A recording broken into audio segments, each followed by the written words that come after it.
With rows of flesh-tearing teeth and bone-crunching jaws, the shark is the greatest underwater killing machine the world has ever seen.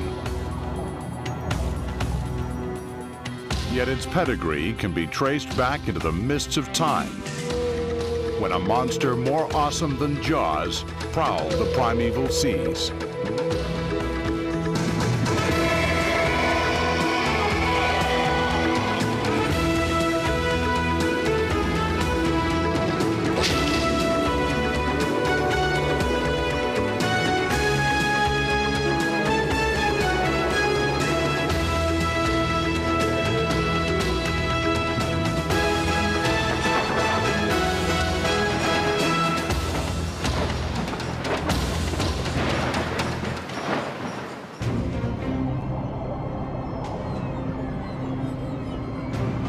A shark is a masterpiece of design. Stealthy, powerful, and sleek, it can strike without warning.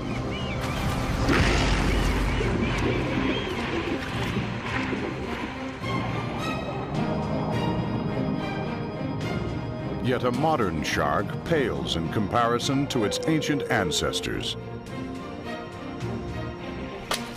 Buried in the shales and muds formed by long-vanished seas are clues to a success story that began over 350 million years ago.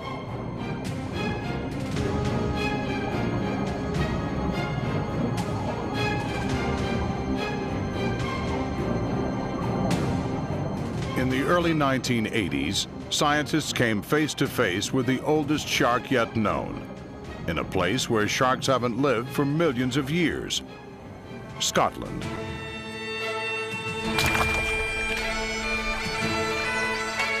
Stan Wood owns a fossil shop in Edinburgh.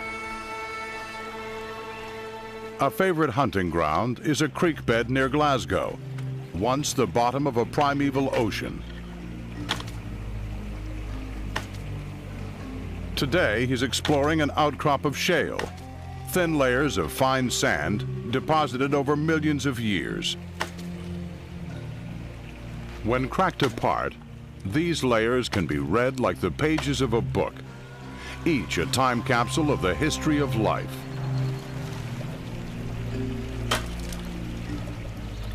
Here, Stan would stumble upon one of the rarest and most detailed fossils ever uncovered.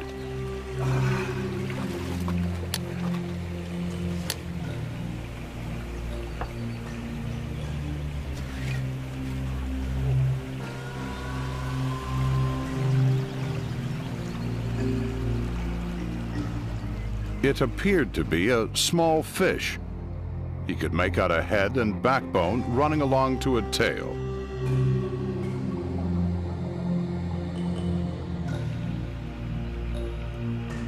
But this was no ordinary fish.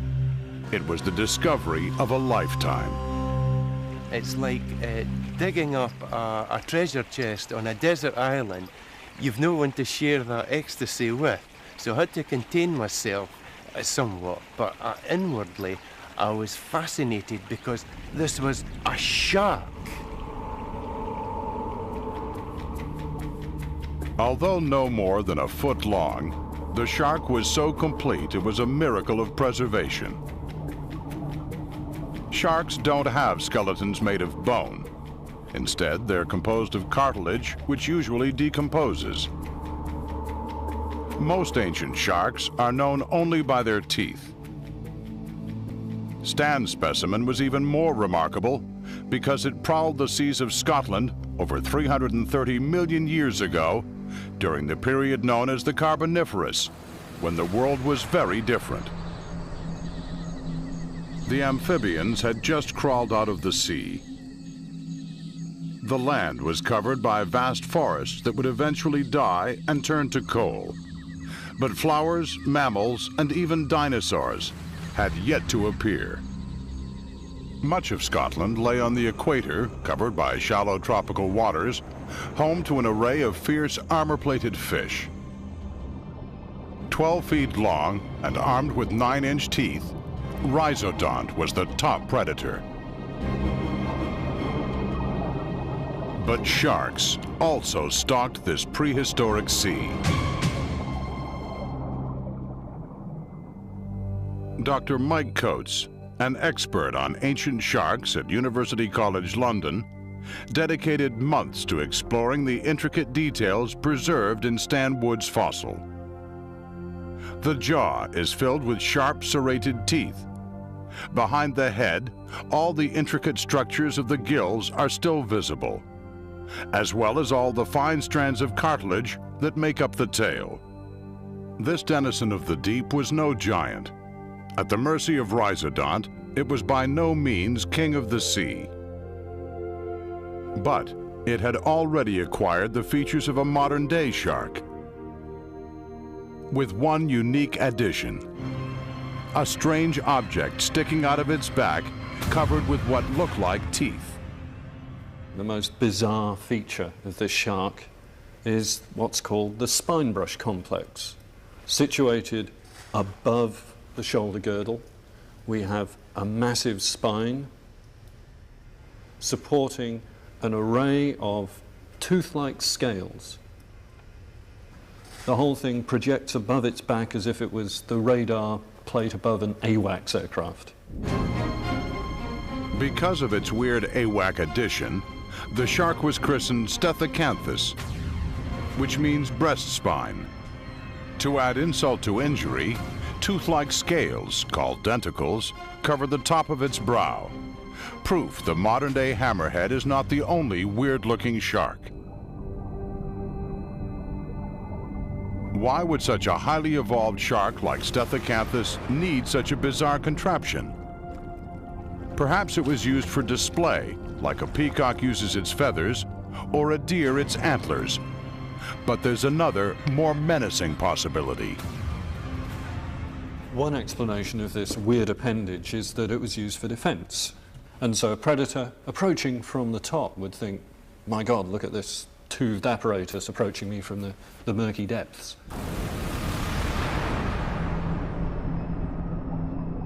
Stethecanthus was a shark with virtually two mouths, one for eating and one to scare off predators. To a fish swimming overhead, the specter would be terrifying, a gaping jaw filled with knife-sharp teeth.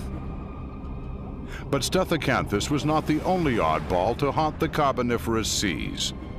Another, called Falcatus, had an arm on its head, bristling with teeth. Why is a mystery. Perhaps to attract a mate or repulse an enemy. Whatever these strange designs were used for, they would eventually be abandoned. Streamlined, quick, and dressed to kill, sharks were already on the fast track to becoming the perfect assassins.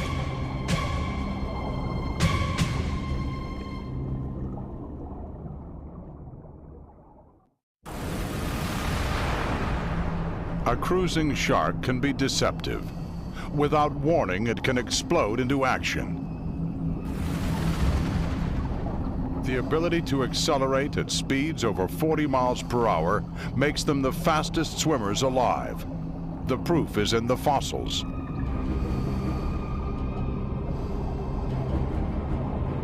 "300 million years ago, sharks were already built for speed. With a skeleton made of cartilage to reduce weight, a dorsal fin for stability, and a powerful tail to propel it, no prey was safe or an enemy swifter than a shark. To enhance its speed, its skin was composed not of scales, but of tiny teeth-like structures, also called denticles. Designed to minimize water turbulence and drag, a shark makes virtually no waves and is hard for prey to detect.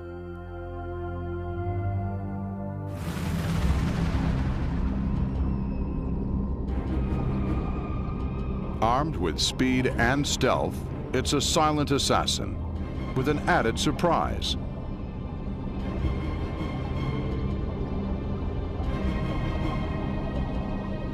A shark also comes with a cache of secret weapons.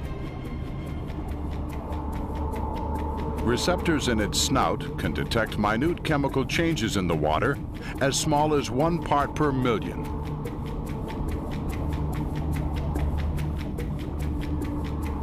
At close range, a shark's eyesight is limited.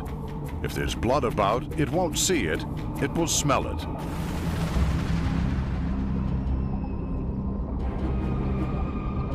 Along its flanks, hundreds of tiny nerve sensors also pick up targets, like a submarine using sonar, and can even hone in on the low-frequency vibrations given off by a wounded fish as it struggles. When it attacks, its powerful jaws act like a giant meat cleaver, ramming home rows of jagged teeth that can tear flesh and crush bone.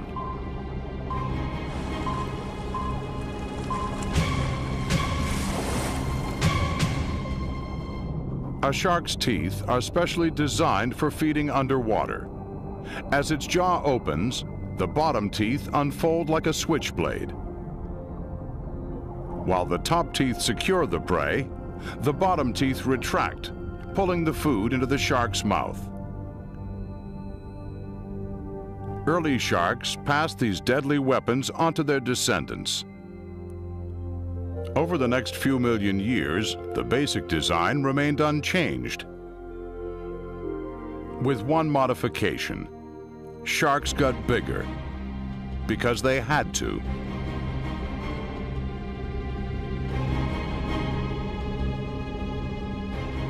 Ahead lay a showdown with a new underwater enemy, a colossus that dominated the seas when the dinosaurs ruled the land.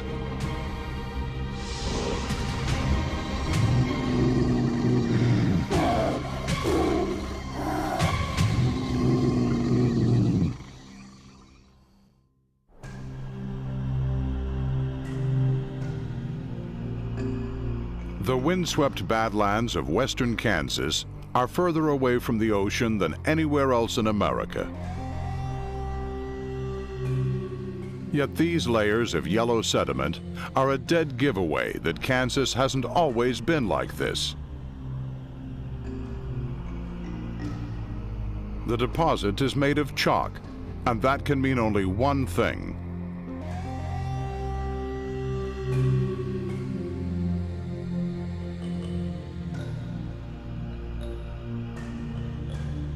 Around 100 million years ago, in the Cretaceous period, Kansas and most of the American Midwest was covered by a vast sea called the Western Interior Sea.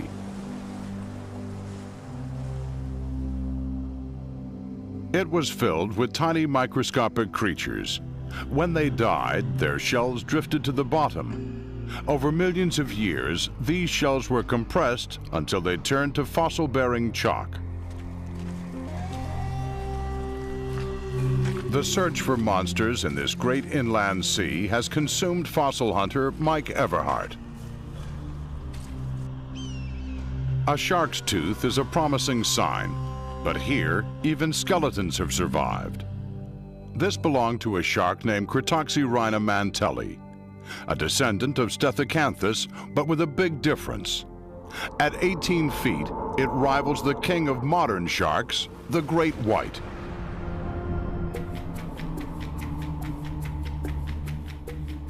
But Mike has also discovered another formidable creature. 100 million years ago, Kansas was home to a giant underwater lizard called a mosasaur. A massive 40 feet long, they use their tails to slither through the water, moving like their ancient cousins, snakes.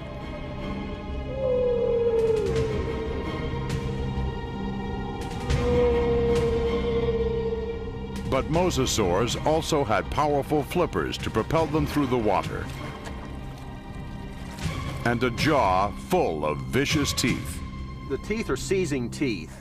They're not necessarily cutting or tearing teeth like you might find in some of the larger predatory dinosaurs. But in a day in the life of a mosasaur, it would have chased down and grabbed a fish and swallowed it whole, a large fish probably, even a smaller mosasaur. The mosasaur was thought to be the undisputed king of the Cretaceous seas, until now.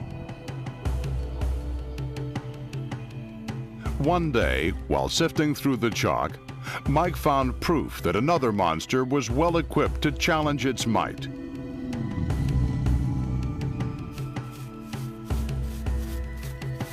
A piece of a mosasaur's backbone is not an unusual find. But when Mike took this one to the lab and examined it more closely, he realized the fossil told a horrifying tale of a moment frozen in time 85 million years ago. The largest tooth that we have found that's still embedded in the bone came from a shark's tooth that was about this size. It's embedded about a ½ inch into the vertebra itself and then broken off when the shark crunched down on the bone.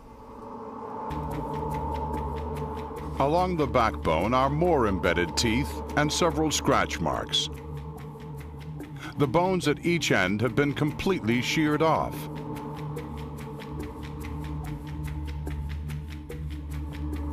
The eroded surface suggests they've been partially digested. From the fossil, Mike has pieced together a chilling scenario.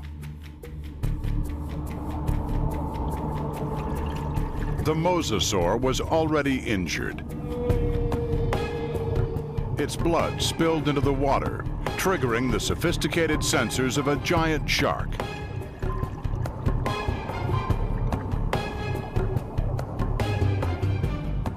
Suddenly, from out of nowhere, Cretoxyrhina appeared at high speed, its open jaws lunging into the wounded mosasaur. Well, if the mosasaur wasn't dead at the time of the bite, he was certainly dead at the conclusion of the bite. The bite would have severed not only the spinal cord, but all the major arteries in the back, and would have killed the mosasaur probably instantly. One strike fatally wounded the reptile. Now the shark bided its time, waiting for its victim to bleed to death before moving in to feed at leisure.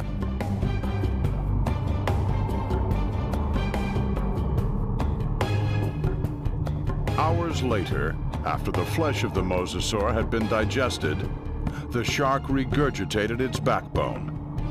From there would eventually begin the long, slow process of fossilization.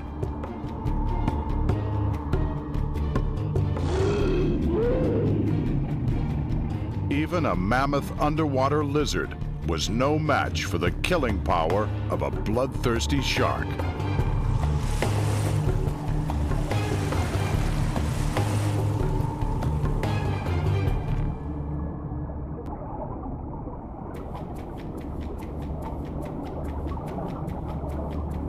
In the domain of sharks, man is a new arrival. While the Caribbean reef shark is a formidable predator, at 8 feet it's too small to kill a man with a single bite, though it might make an attempt.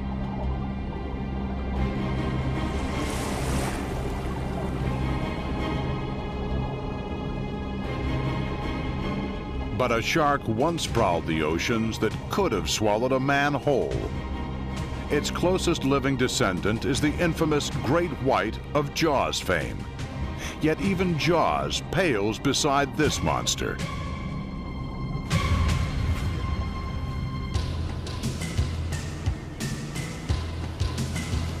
The search takes place along the shores of the Chesapeake Bay in Maryland. Paleontologist Mike Gottfried of the Calvert Marine Museum has spent the last 5 years trying to track it down. Today, his team is combing the beach for vital clues. A smoking gun, revealing the ultimate killer shark. Eroding out of the 15-million-year-old Calvert cliffs are teeth so large they must be from a megashark. Now here's what we're looking for. This is a tooth from one of the megatooth white sharks. It's a pretty nice, pretty sharp megatooth shark tooth, the serrations, even after 15 million years, are still razor sharp and could easily cut your finger open if you're not careful in how you handle something like that.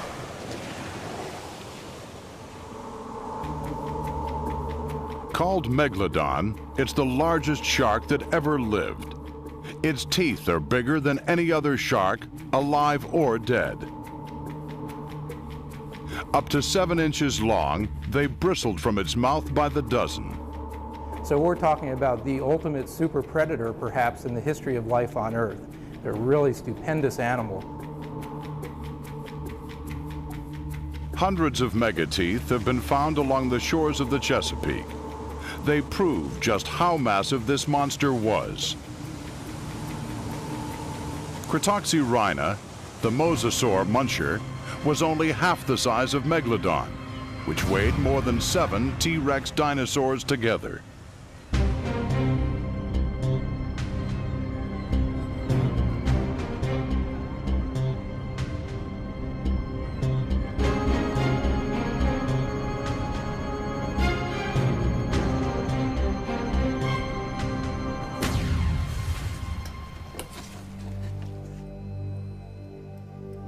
Recently, Mike Gottfried undertook a challenging task: to faithfully reconstruct a megatooth shark. Since fossil teeth only reveal the animal's size, and great whites are hard to come by, Mike has found another, smaller version to guide him.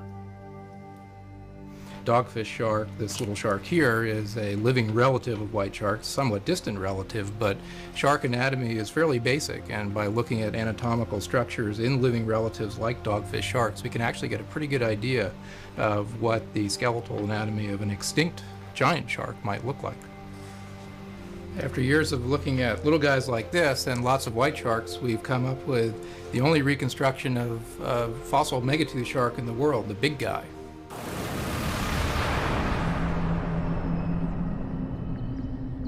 At over 50 feet, Megatooth could outgun any other sea creature.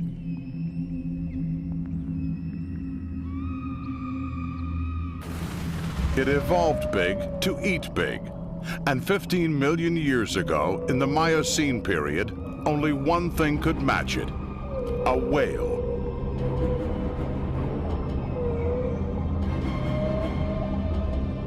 For 10 million years, whales and giant sharks fought for supremacy in the greatest sea battle ever waged.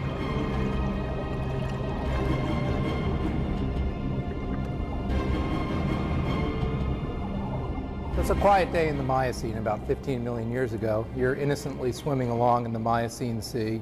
Nice balmy day, dolphins around you, seabirds overhead.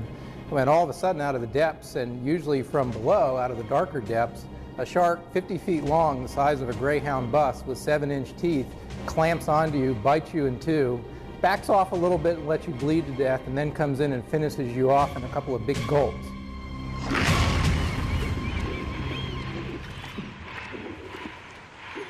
So it's a little bit like the thing in Alien that can shoot its jaw out of its mouth, grab hold of its prey, and slice it open. And they're, of course, backed up by about 40, 50, maybe 50 foot plus of shark, extremely powerful muscular animals driving those jaws forward. Really, really incredible mechanism for cutting open things and eating them.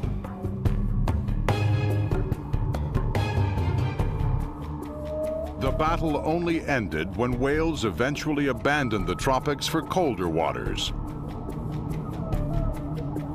Without them to prey on, Megatooth died out, leaving its awesome legacy to Jaws, the great white.